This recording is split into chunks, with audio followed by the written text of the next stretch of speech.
from Donald Trump to war in Europe, Palestine, and now potentially Kashmir, and then looking ahead to the impacts of climate change. This increase in armed conflict is a glimpse of things to come. As the breakdown of our climate progresses, the Earth's resources become scarcer and our planet heats up. The Scottish Government cannot be timid in its response to the challenges we face. We are facing profound threats and we need profound answers. It isn't enough to try and do the same thing faster with ever-reducing resources.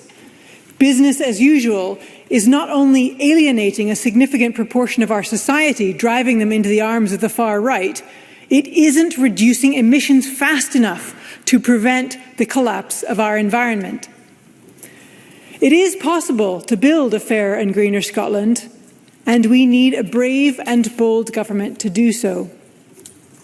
Greener means rapidly reducing emissions in line with the advice from the Climate Change Committee and restoring our depleted nature.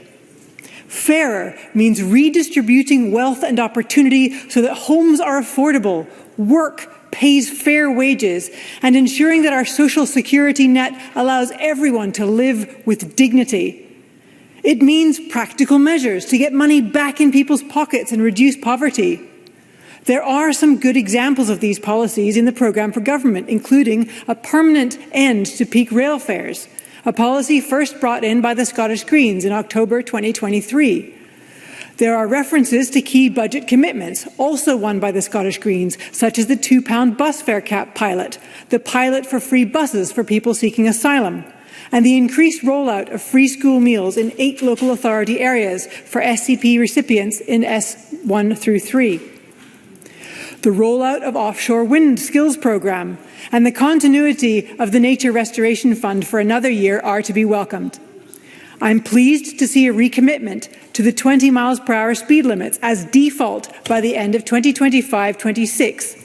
This will make our towns and cities safer for children, pedestrian and cyclists, as well as reducing pollution. Progress towards devolving parking fines to local authorities and allowing local authorities to increase council tax on second homes are welcome, if somewhat overdue. But I also see too many backward steps on progressive policy. This government does not always seem willing to do the hard things that we need to do to build that fairer, greener Scotland, which we need to do, and quite frankly, we're running out of tomorrows. It would have been good to see some progress on tackling the high levels of wealth inequality that we see entrenched in Scotland, and a recognition that income inequality has surged in recent years. Scotland is unfair for so many people, and the Scottish Government could do more to make it fairer. For example, with greater ambition to deliver warmer homes and cheaper energy bills, through rent controls which end rip-off rents and protect renters. We need an ambitious plan to effectively tax wealth in Scotland and reinvest it in public services for communities.